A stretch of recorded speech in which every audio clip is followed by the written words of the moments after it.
Primeiro é uma honra estar aqui trocando essa ideia com vocês. Eu vou tentar passar um pouquinho do meu conhecimento, aprender com vocês também. E assim, o foco dessa palestra, dessa conversa é gelo, coqueteleira, diluição, temperatura, textura de drinks, mixing glass, as diferenças.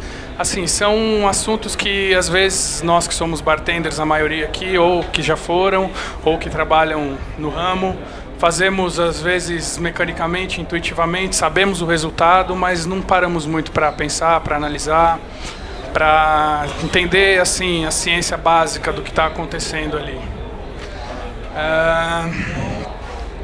Primeiro, para introduzir, vocês sabem que a coqueteleira, como assim chamada, apareceu primeiramente a aparição impressa dela foi em 1862, no livro do poderoso chefão da coquetelaria Jerry Thomas. Na verdade, naquela época era tudo meio desordenado, não existia uma autoridade para explicar quais eram os utensílios, procedimentos de bar, mise en place. Então ali foi onde apareceu primeiramente a coqueteleira, e ela se chamava Tin Eggnog. Ela era uma coqueteleira como os americanos fazem, eles colocam em cima do mixing glass, enquanto na Inglaterra eles tinham a Cobbler Shaker ou Boston Shaker, que não é a mesma coisa que é essa Boston de hoje em dia. Bom, isso não é o mais importante. O mais importante acho que é a parte técnica. Quando você baixa um drink, quando você tem gelo e água, qual troca que acontece quimicamente? Como que você pensa entre o gelo e a água? Por que um drink um drink alcoólico, se o gelo, assim, a gente está em São Paulo, estamos a 790 metros de altitude do nível do mar, mas eu vou, assim, para não complicar muito, eu vou falar como se o gelo solidificasse a 0 grau. Aqui em São Paulo ele solidifica a uma temperatura um pouco menor. Então, por que o gelo que está a 0 grau, num ambiente de trabalho, quando você tira ele direto do freezer, ele pode estar a menos 20, menos 15, mas isso não ocorre no nosso cotidiano, porque ninguém trabalha pegando o gelo do freezer. E outra coisa, se você tira o gelo do freezer e põe na cuba, o gelo ele é água em estado sólido, ele tem muita pouca energia, porque se você acrescentar energia nele, ele vai para o estado líquido. Então, essa pouquinha energia que precisa para ele chegar a 0 grau, demora muito pouco tempo do freezer para a cuba. Isso desmistifica um pouco o que é falado, o que eu acreditava até pouco tempo, o lance de gelo na menor temperatura possível, gelo sequinho. Na verdade, como que um drink ele abaixa a sua temperatura até menos 5, menos 7, um drink batido? Diluição. A diluição ela a diluição e abaixar a temperatura, elas são as faces da mesma moeda. Não tem como existir. Por quê? Vou explicar. Depois eu explico quimicamente, eu vou explicar um pouquinho mais direto para vocês entenderem. O gelo, ele está a 0 grau, ou seja, ele está em equilíbrio. Ele está, para o gelo sólido diluir, ele precisa de energia, de calor. Como ele está em contato com a bebida, da onde ele vai tirar esse calor? Da bebida.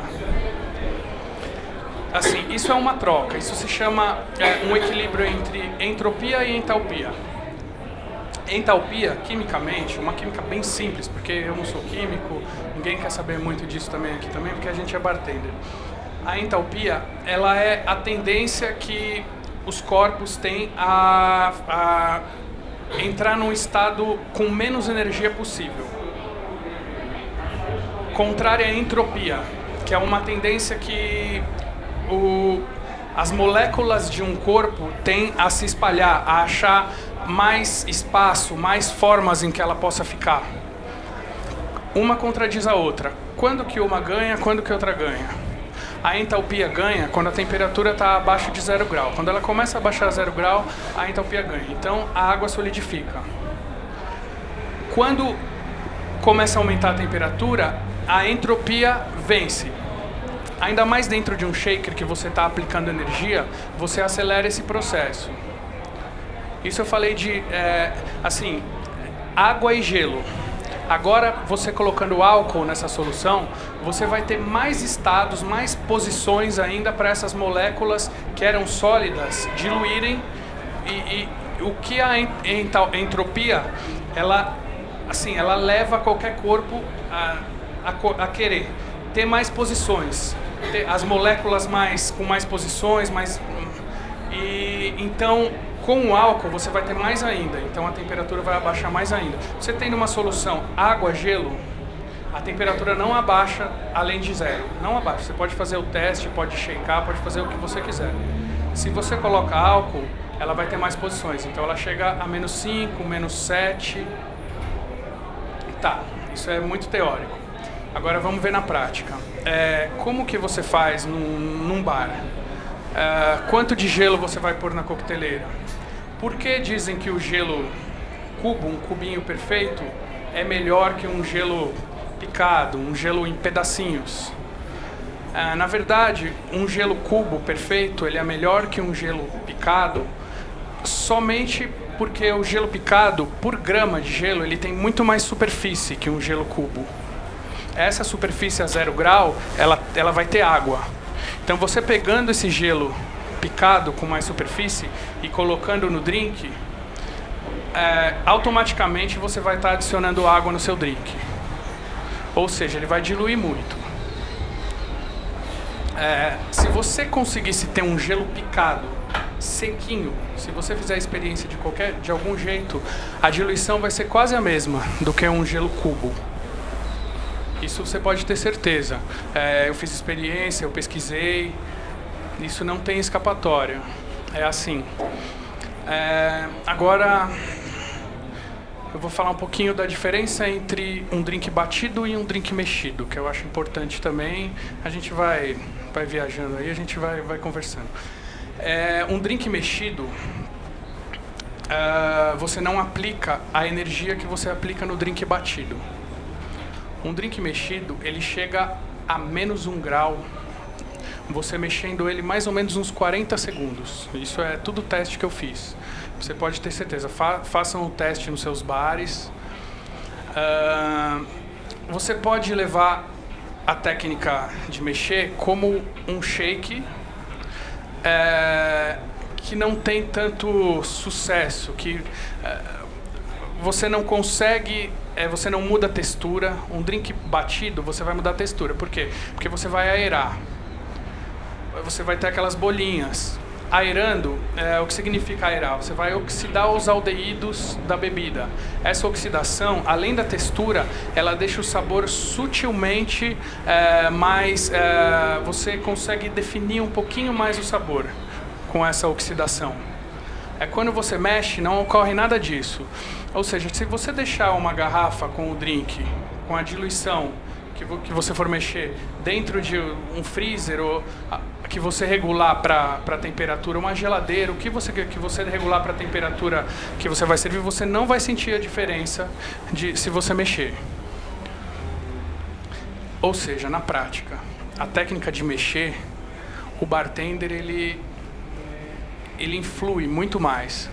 Porque se você bater o drink, se tiver um gelo, você não pode pegar gelo picado, você tem que ter um gelo o melhor que você puder.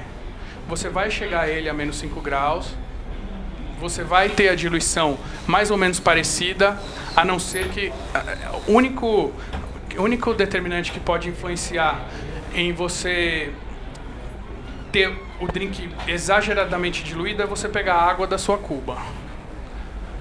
O drink mexido, você já tem que, assim, aplicar mais técnica, você tem que saber mais o que você está fazendo para você chegar à temperatura certa, com a diluição certa. Muita gente guarda, vou dar um exemplo, um dry martini. Guarda gin no freezer. O gin vai estar a -20, -15, ele vai estar super gelado. As pessoas gostam, assim, a gente tem uma tendência a gostar da sensação do gelado na sua boca. Mas se você for analisar em termos de aroma, o que você pode render ao máximo aquele drink em relação a aroma, a sabor, não é ideal. O ideal de um drink mexido está entre menos 0,1 e menos 5 graus. Assim, o que a gente pode fazer para melhorar esse drink mexido? Primeiro, quanto mais rápido você mexe, mais você vai diminuir a temperatura proporcional à diluição, com a diluição certa.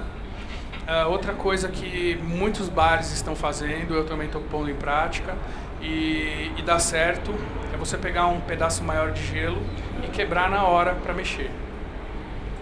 Por quê? Porque você vai ter aquela superfície, você vai ter mais superfície por grama de gelo, mas como você quebrou na hora, toda aquela superfície não vai ter água em cima.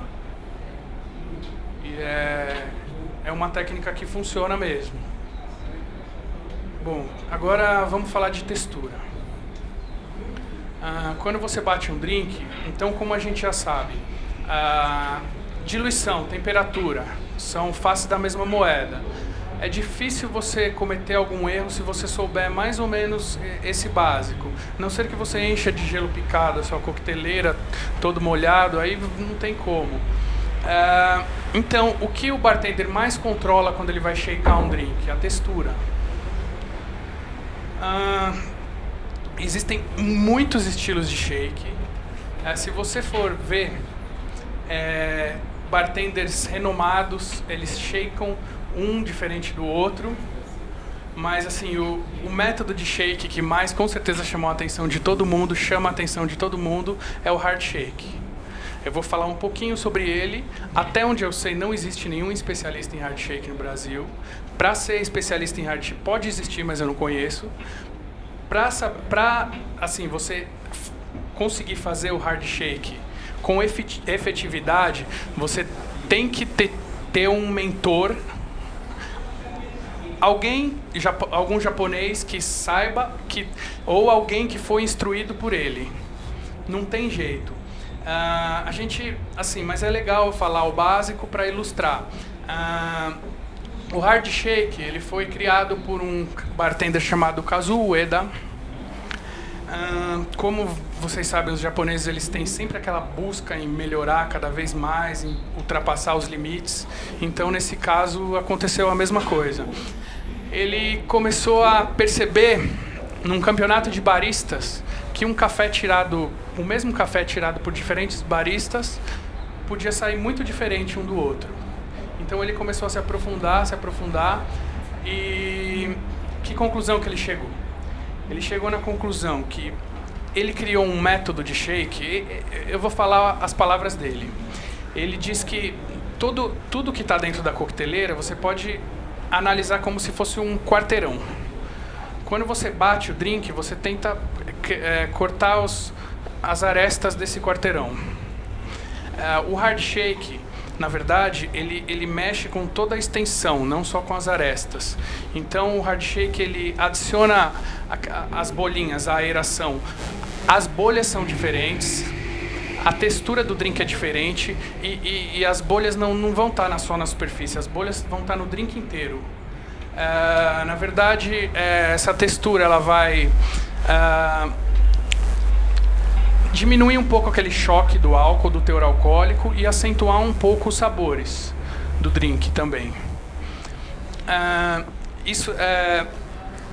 Eu acho assim, é uma coisa muito legal para a gente se aprofundar. Eu estou buscando me aprofundar nisso.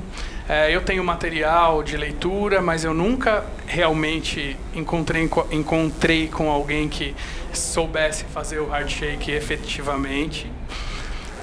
Mas é muito interessante a gente saber, a gente ter como ponto de partida e se aprofundar nisso.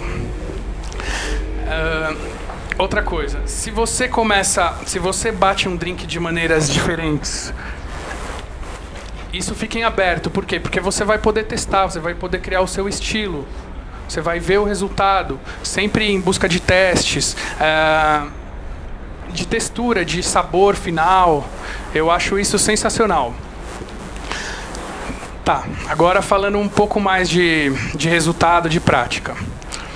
eu acho importante falar para vocês resultados que a gente tem que saber que são básicos, mas que a gente tem que enfatizar. Quando você tem um drink que você vai bater na coqueteleira e você vai servir para um gelo novo, você vai bater ele menos tempo.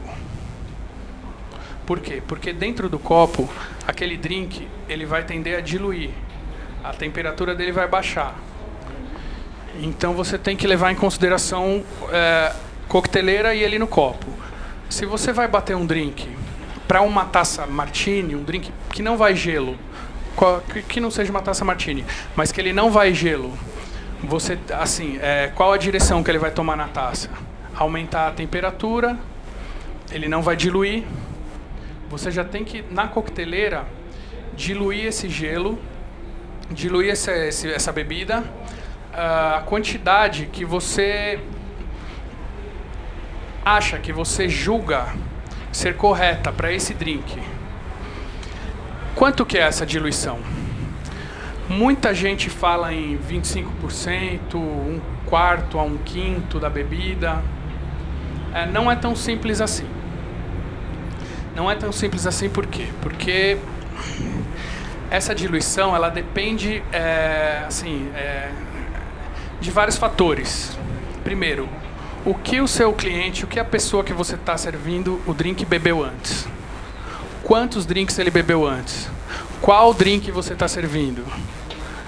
Eu andei dando uma pesquisada, bares renomados, por exemplo, o Death & Company.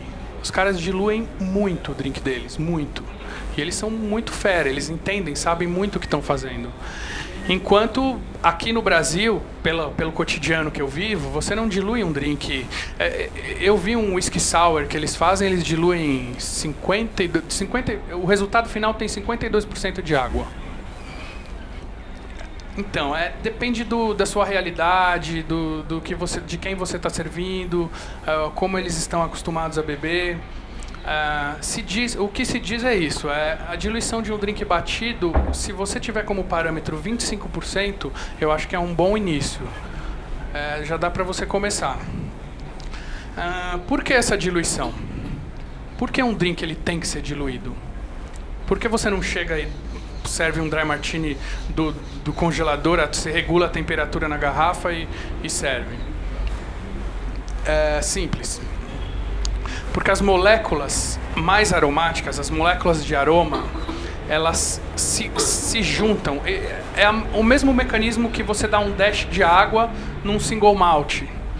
Elas se juntam, as moléculas mais aromáticas de aroma se juntam às moléculas de álcool. Quando você dilui, joga o dash de água, essas moléculas se desprendem, elas vêm à superfície. É onde o aroma se desprende e você sente esse aroma. A diluição para um drink é essencial. Essencial. O que mais que a gente vai falar?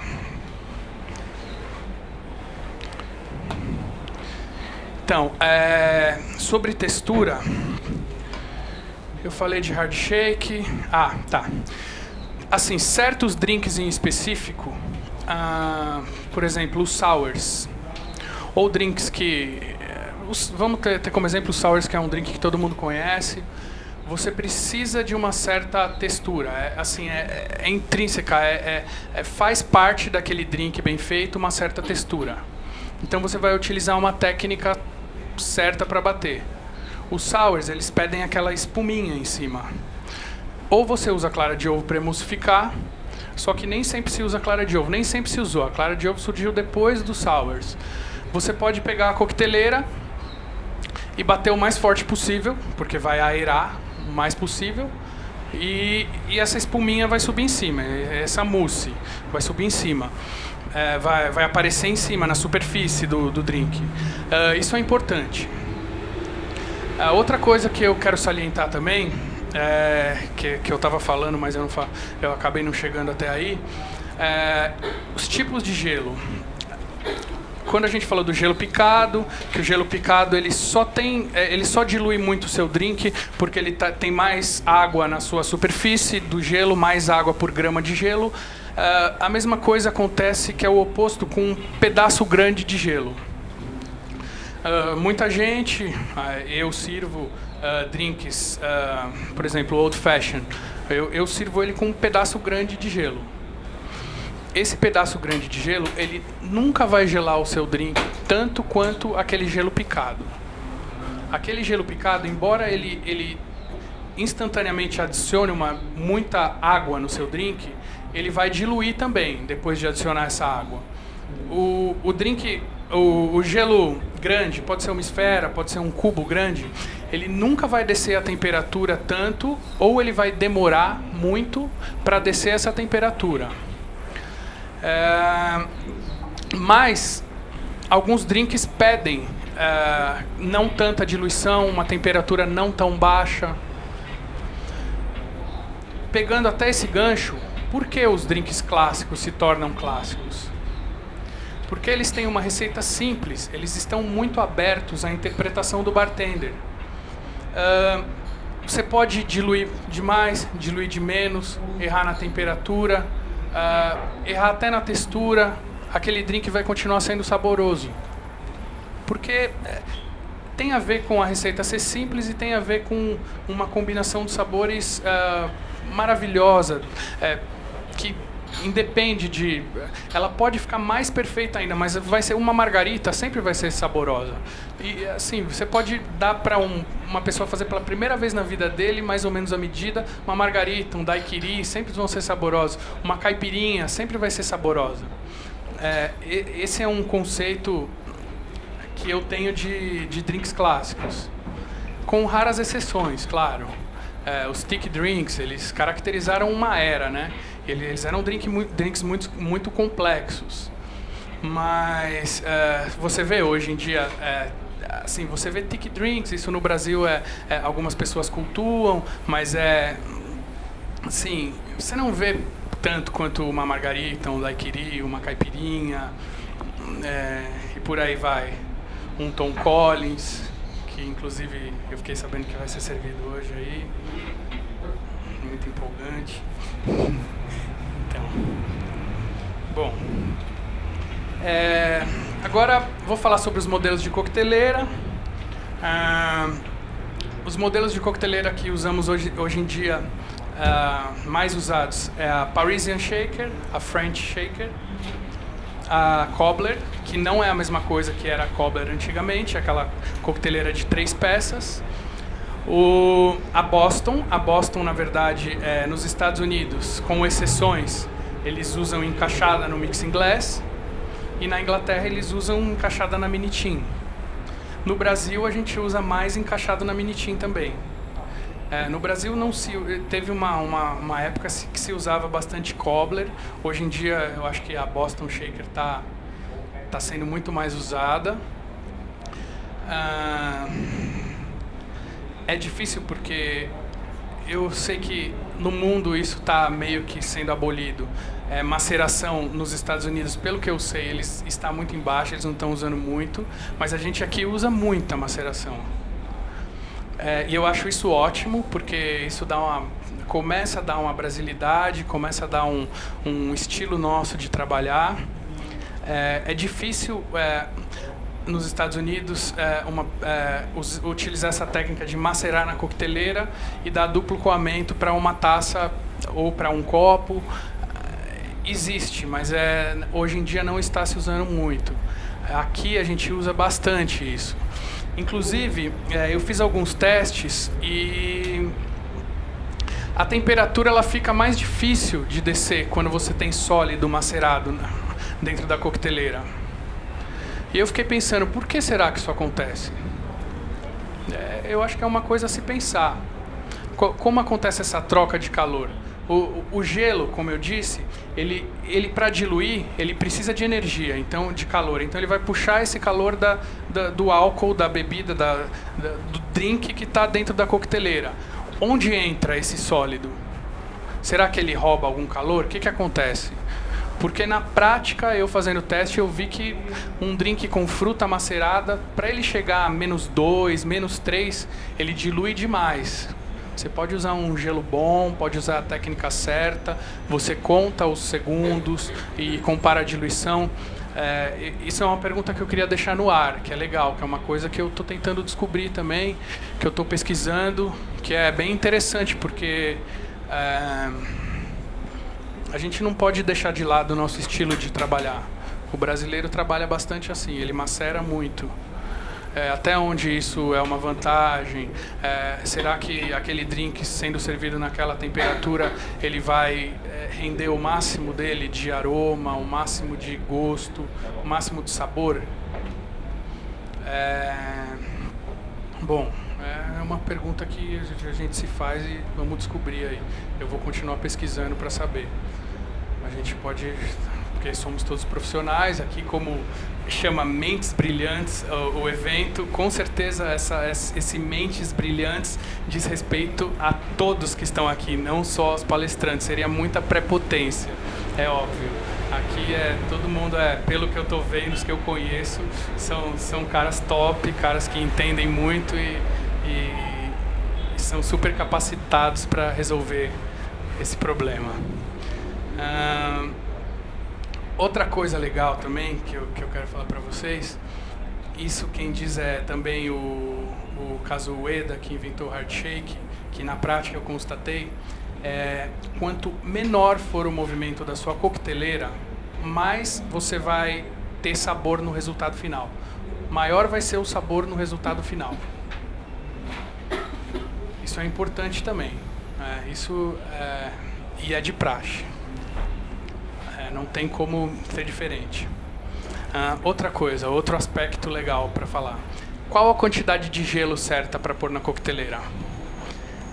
Até hoje, o que a gente, assim, até anos atrás, o que eu sempre fazia, eu aprendi, você enche a coqueteleira de gelo até a boca.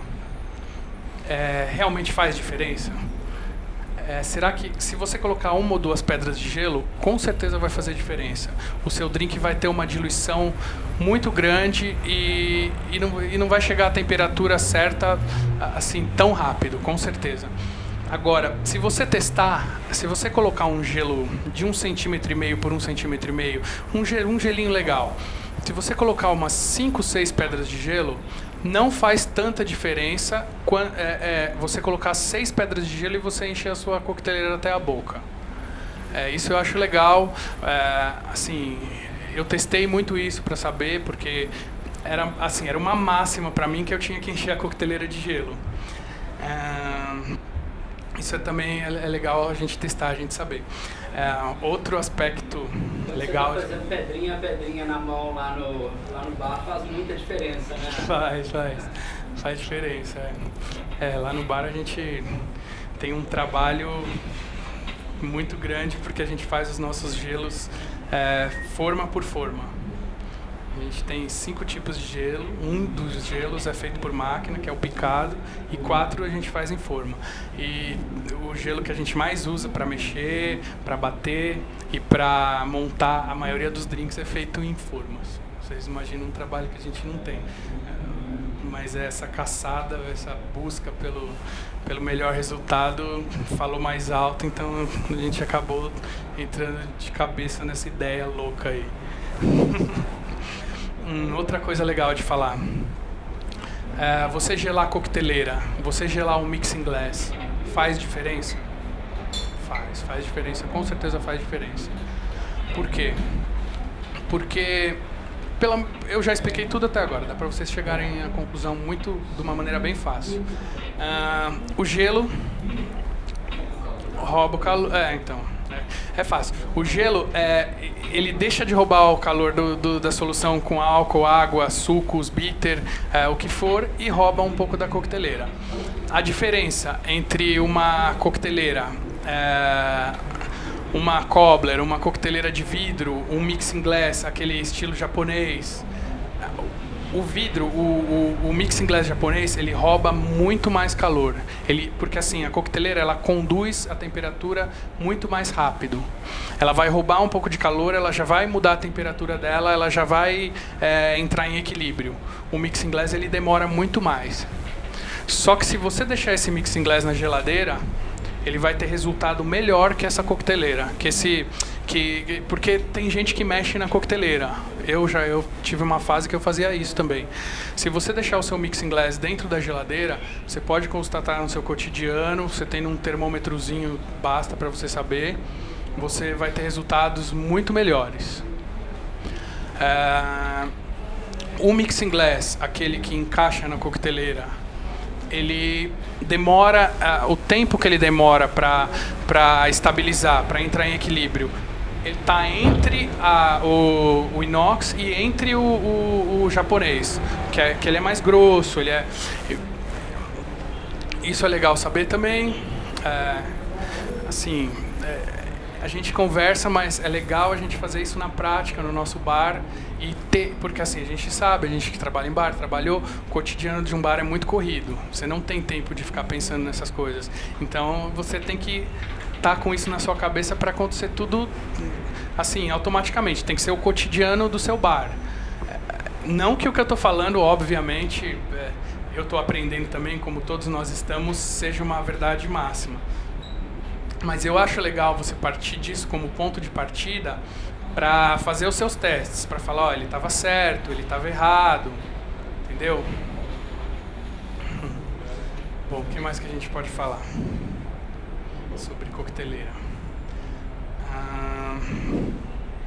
Bom, eu acho que o principal, acho que eu falei tudo para vocês. Quanto falta aí, mestre?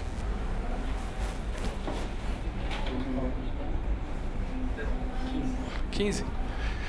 Então, mas eu acho que... Por favor.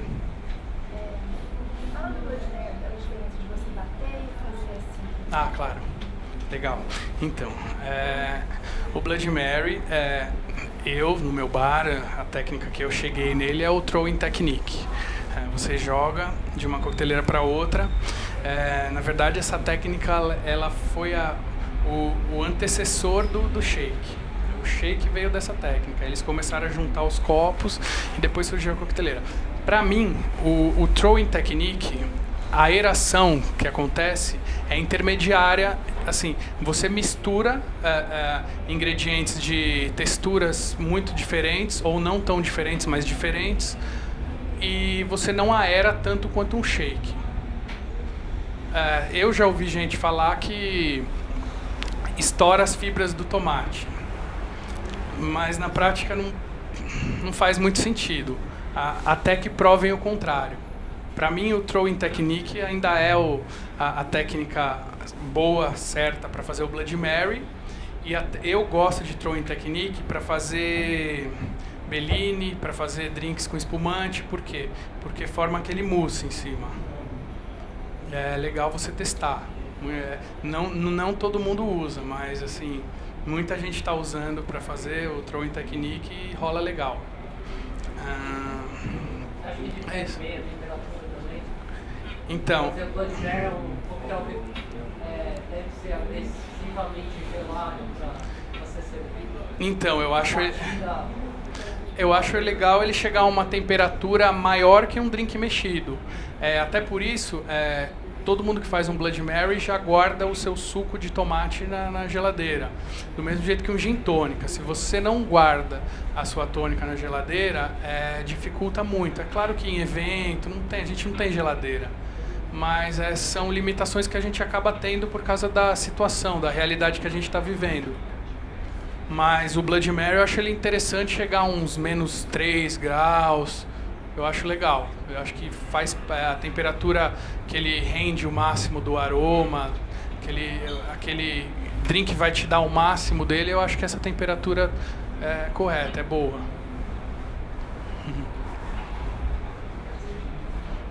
Fala, Tony. Spencer, vocês têm usado muita clara de ovo lá. Como é que em que vocês usam clara de ovo? Quais são as técnicas? Vocês mantêm ela fria? Mantêm bisnaguinha? Quebra na hora? Como é que vocês trabalham com clara de ovo lá no bar? Então, a gente usa muita clara de ovo lá. Na verdade, a gente deixa a clara de ovo na geladeira E no começo do serviço a gente coloca ela no bar, na estação. E eu quebro o ovo na hora. Eu nunca, assim, eu já usava clara de ovo antes, eu nunca tive problema com isso. Assim, a gente usa bastante pro resultado, para a intenção dela, que é clássica, que é você emulsificar, dar uma cremosidade no drink, mudar a textura. A gente usa bastante mesmo. O ovo fica na geladeira, quebra na hora, ele fica fora da Fica geladeira na estação. e quebra na hora. É. Aí depois, quando começa o serviço, ele vai para a estação, quando acaba ele volta para a geladeira. Mas esse choque de temperatura que dá, você já teve algum tecido de um ovo passar? Não, nunca tive. Até hoje não. O macete muito de ovo é você ter bem fresco, né, Spencer? É. Tá trocando sempre. Verdade. Deixar o ovo ficar parado lá. Verdade. Que bom. Fala, meu querido. Oi, Daniel. Você estava falando aí só um toque de gelos maiores, eu conheço bem os gelos que você usa, né? São realmente pedras grandes de gelo. Você falou em ar cheio, talvez não saia aqui, que a gente realmente usa muita força. Para eventualmente não usar a parte de vidro, né? Com esse gelo. Verdade. Que a moça pode quebrar o solo. Então, evitar se for usar realmente pedras grandes de gelo, uma dessa Com certeza. pode dar um acidente. Que é o que um grande ídolo meu, do Daniel também, lá no Milk and Honey, que é o Sam Ross, ele faz. Embora o norte-americano tenha totalmente esse costume de usar o mixing glass como mini tin, ele diz, né, Daniel, que ele não usa porque senão ele vai estourar a mini tin, o mixing glass. Não uso porque você uma hora vai quebrar e na minha mão. Então, Evitar, com certeza. Pode, por favor. Tá. Falou que não faz muita diferença, o gelo tá muito gelado antes, o gelo faz Não faz. Não faz por quê? Porque, assim, ó, o calor que você precisa para diluir, para transformar em água 1 grama de gelo, você precisa a água em estado líquido, ela vai de 0 a 80 graus com a mesma energia que você precisa para diluir 1 grama de gelo. Ou seja, essa energia para a temperatura do gelo ir aumentando, ela é muito pouca se você comparar com a energia que ele precisa para diluir. Ele até vai ficar ligeiramente, ele vai demorar mais para baixar a temperatura e depois ele vai ficar ligeiramente mais baixa a temperatura, mas não vai ser nada considerável.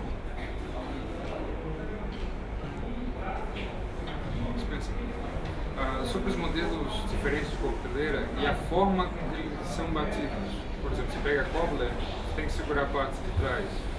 Tin com a Boston, né, um tin de 16 onças, uma Boston 28-30, você consegue bater lá em cima, bater duas ao mesmo tempo. Como é que você avaliou esse tipo de batida diferente, cara?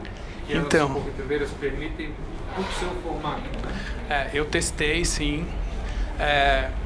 Assim, você chega ao seguinte: se você bater a coqueteleira forte o suficiente, que é a maneira que todos os bartenders batem, assim, 98% dos bartenders batem, em termos de diluição, temperatura, você não vai mudar. O que você muda é a textura. E textura é uma coisa muito difícil de se falar, porque você tem que fazer teste, ver os resultados que você vai ter, degustar, analisar. Mas assim, em termos de diluição, temperatura, você pode pegar 2 coqueteleiras Boston na mão e bater, você pode pegar uma cobbler e bater, você não vai ter muita diferença.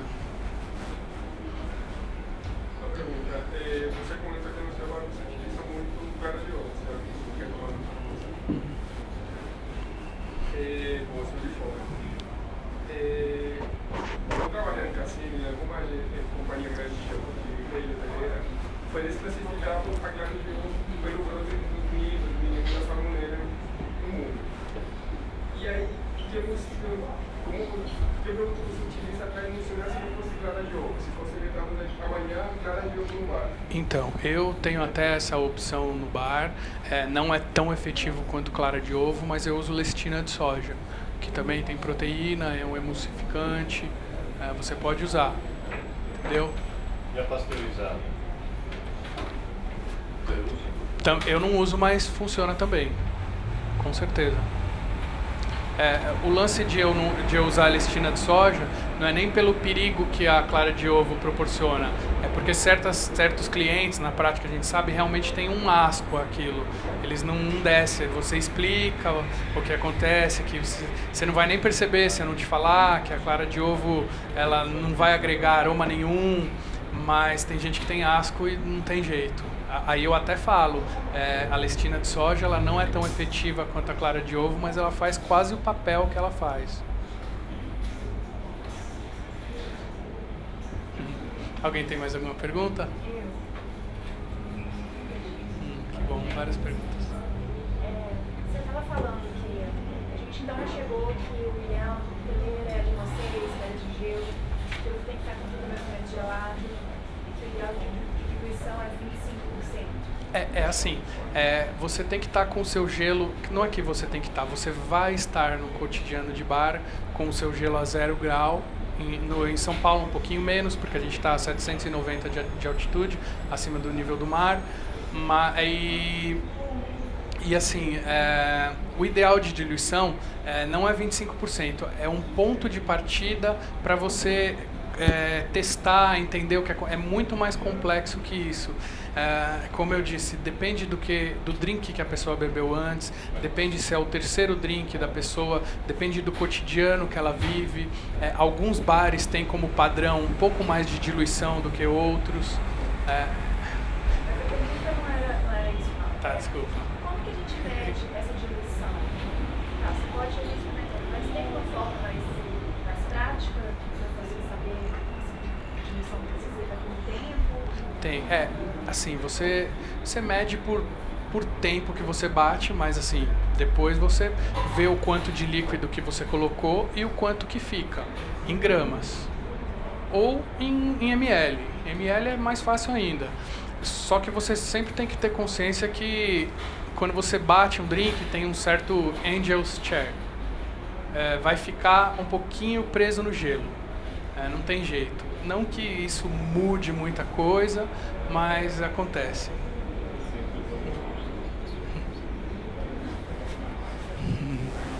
Mais perguntas, gente? Eu tenho uma. Se o cliente já tomou 3 coquetéis, você vai diluir mais ou menos o próximo drink? Então, depende dos coquetéis que ele tomou, depende do paladar dele. Na verdade, eu no meu cotidiano, eu vejo o drink que ele vai beber e, você na pauleira fazendo um atrás do outro, você vai automaticamente dar aquela diluição que você já costuma dar no drink. Se você consegue dar um pouco mais de atenção para o seu cliente, o ideal, na minha opinião, não que seja verdade absoluta, é você, assim, eu acho, você manter um pouquinho menos de diluição. Porque se você sair muito, assim, um drink tem a diluição certa para, é aquele aspecto que eu falei, para ele liberar os aromas dele de uma maneira certa. Existem drinks que são feitos para servir, você pode fazer um drink engarrafado e deixar ele na geladeira. No freezer. Aquele drink é feito para servir, você balanceou ele para servir a menos 15, menos 20. Enquanto tem drinks que o whisky sour, eu coloco no whisky sour, assim, é o que eu faço, eu coloco 1/3 a 1/4 de diluição. Se um cliente, se eu consigo dar muita atenção para ele, eu vou diluir um pouquinho menos, na minha opinião, é o certo fazer. Porque o paladar dele vai estar confuso, assim, eu gosto de mostrar a base alcoólica, só que são duas fases, são dois aspectos, um contradiz o outro, né? Se você diluir muito, se você perder a proporção daquele drink, você vai perder o aroma, ele vai ficar aguado, como a gente diz. Se você não diluir muito, o aroma não vai subir. Então eu acho que o ideal é você sempre testar. Eu faria isso. No hard shake, você continua utilizando a possibilidade de No dry shake? Quando eu dou dry shake? Sim. Continuando no hard shake, o gelo que nós temos hoje no mercado brasileiro, ele é propício para fazer um hard shake ou tem que produzir um gelo diferenciado, com mais consistência? Com certeza. Você sabe o que está falando. O hard shake exige um gelo num formato bom. Um cubo, um gelo que, assim, o que a gente pode fazer não tendo uma Klein Bell, uma máquina foda para fazer o seu gelo, é tentar congelar ele na temperatura maior possível, o mais vagarosamente possível. E um gelo num formato que seja um cubo. O ideal para mim é 1,5 cm por 1,5 cm. Mas um hard shake com certeza depende do formato do gelo, sem dúvida. Esse é do poço que a gente compra no dia a dia? Não tem como. Talvez até por isso que a gente aqui no Brasil não se especialize nessa técnica, porque é inviável pra gente, né? Valeu. Muito obrigado, gente. Muito prazer.